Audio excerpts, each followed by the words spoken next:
What's up, YouTube? How you doing?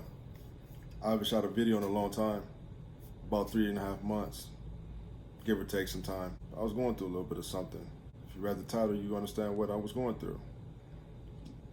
This is about me overcoming my depression and anxiety, and I look forward to sharing that with y'all. But before I do, I'd like to shout out my bro Catch.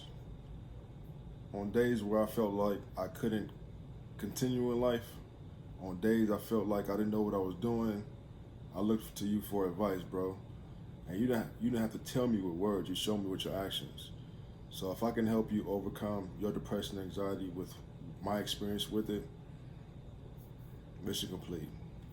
Love you, bro. So back around March, your boy was grinding. I'm talking about, I hit my lowest weight mark of the year at 280. I was rocking that shit. I went to Orlando, Florida for Playlist Live.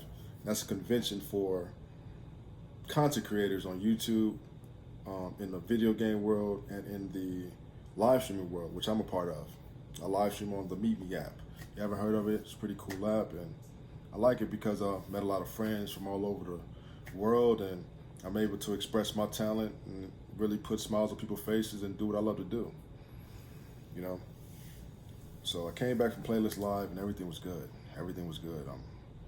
But one thing it was one thing that was going on, and I guess it kind of started a mental breakdown of mine. Was I could not pass 280 to save my life. I tried everything in my power to change what I was eating, to changing what I was doing for working out, to drinking more water, to drinking more coffee, like whatever. I did everything I thought I could to break this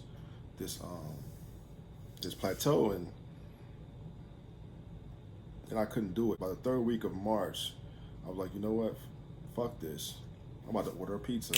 I'm about to eat my way out of keto, and I'm gonna start right back up on keto within the next 24 hours. That was a big mistake of mine because pizza's my weakness. I ate that pizza, then I ate another one, then I ate another one. And every day I kept telling myself tomorrow will be the day.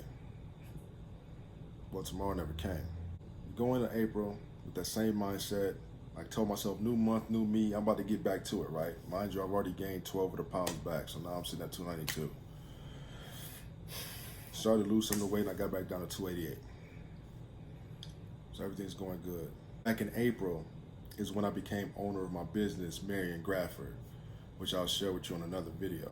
And I was excited about it, but I didn't want to share my excitement with everybody. I only wanted to share that excitement with the people that knew about it already, so I can create a buzz with it, you know? So by the second week of April, I called my foster brother, and it was cool, everything was good, but he didn't have time to talk to me. So I was like, he always has time to talk to me. Why don't he have to talk to me? Why can't he talk to me now? He told me to call him back later. Call him back, I've been calling back every day for a week later. He didn't pick up the phone. I'm like, what's going on? What's going on? Like, I knew something was wrong, but I couldn't be there to fix it because we live in two different states. And so I finally got a hold of him the third week of April. And I'm talking to him, everything good. And everything was good up until he asked me, so bro, how you been? I've been good, man. Everything good. I'm finally getting things into place. I had to lie to him because, one, I didn't want him to know the truth. I was really depressed because he didn't want to hear that shit. He was going to tell me to snap out of it, get back to the grind. I already knew what he was going to say. I just kind of wanted him to give me a reason to tell him why I was so excited. Then he said, what's new in life?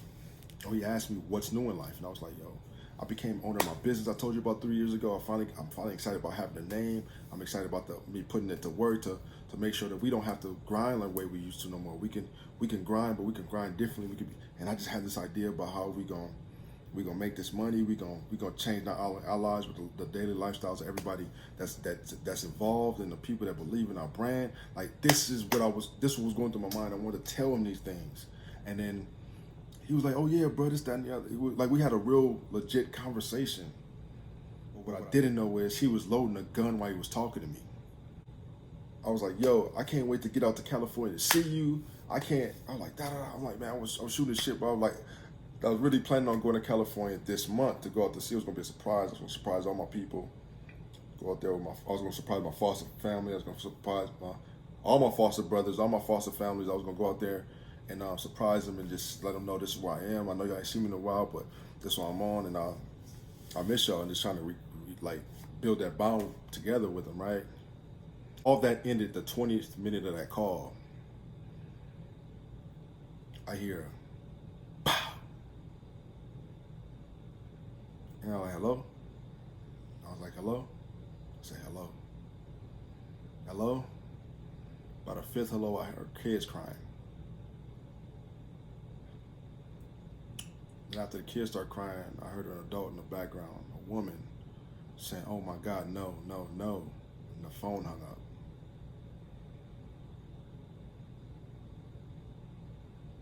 My brother killed himself over the phone with me.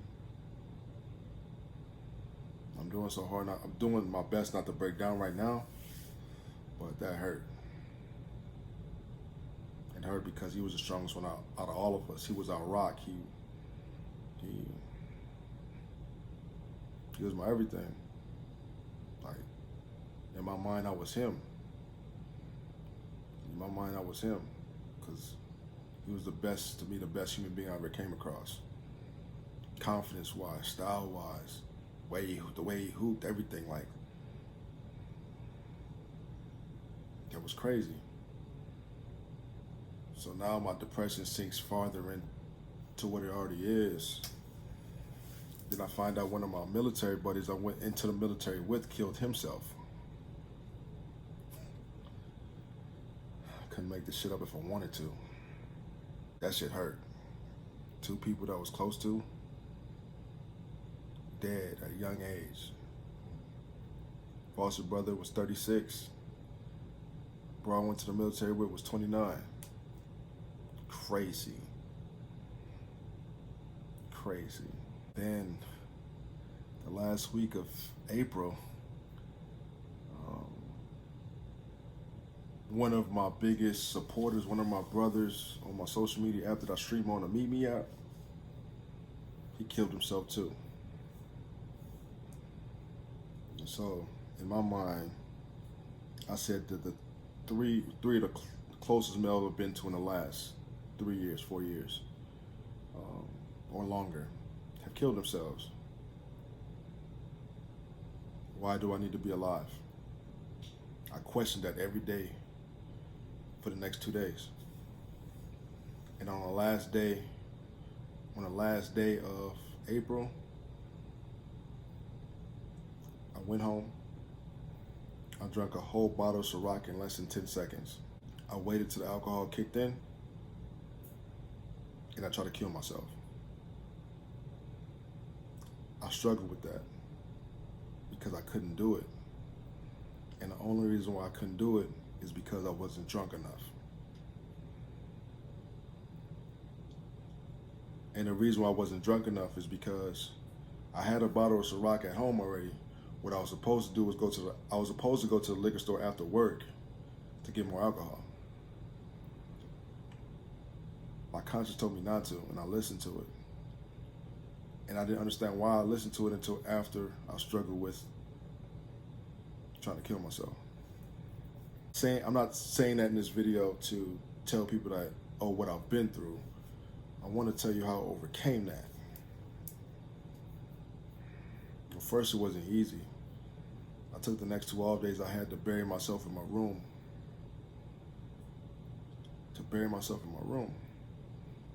And all I did was listen to music. Listen to music. The music I was listening to was crazy, but I was listening to Gunna. I was listening to Playboy Cardi.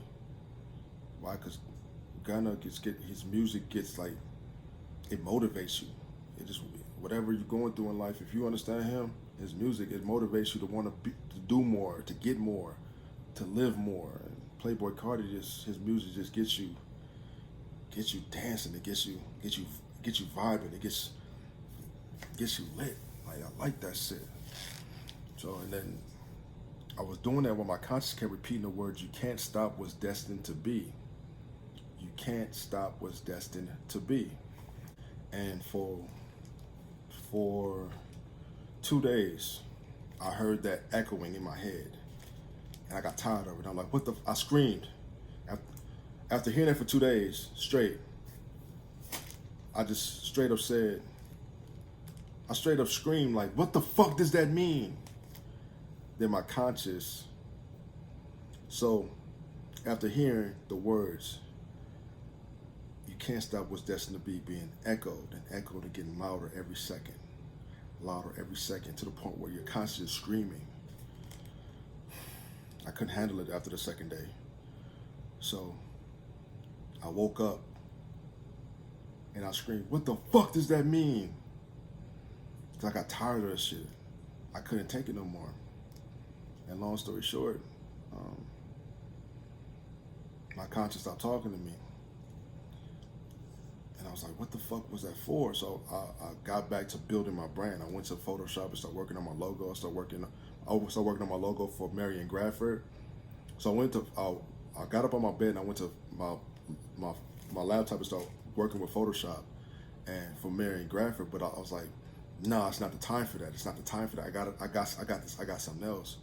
So long story short, I came up with the idea to release something for my brand to help people deal with depression and anxiety differently.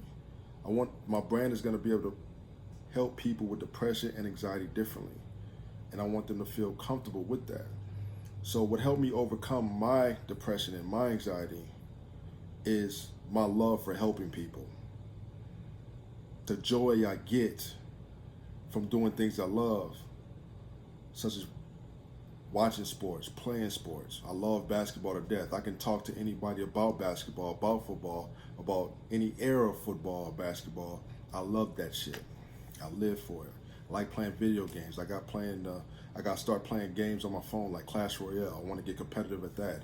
I'm going to start playing games with my friends at their house, like on the PlayStation and Xbox. I'm not the best at 2K, but I'll bust somebody's ass at that shit. I might take an L, but I'll still bust your ass at that shit, you know what I mean? But what I'm here to tell you is the fact that we all have depressing times in life. We all have high signs of anxiety. We are stronger than those things. We're stronger than those thoughts. And when I realized at my weakest time, once I just listened to my conscience is the one that saved my life. It wasn't me. And the moment that my conscience told me don't go to the liquor store and I was conscious enough to listen to it, that was the moment that saved my life. Like, I had to go through hell to get to my heaven. And right now, I'm as happy as I can remember, if not happier, knowing that. And I got to continue my journey, not for me, but for my brothers that took their life. And I got to make sure that I live the life I'm destined to live, so I don't lose any of you. Thank y'all for watching this video. Just join the conversation. I'm not going to ask y'all to like it, share it, none of that shit. Just join the conversation. Maybe I can help you overcome the depression and anxiety you're going through. And I just hope that I can reach enough people to help them do that so we don't lose any more good people in the world, because I can't change the world alone. And you watching this, I need you to help me on my journey to do so we can create a world that our family can live in, our children, and everyone that come after them too. My name is Russell Vision, gang, and I'm out.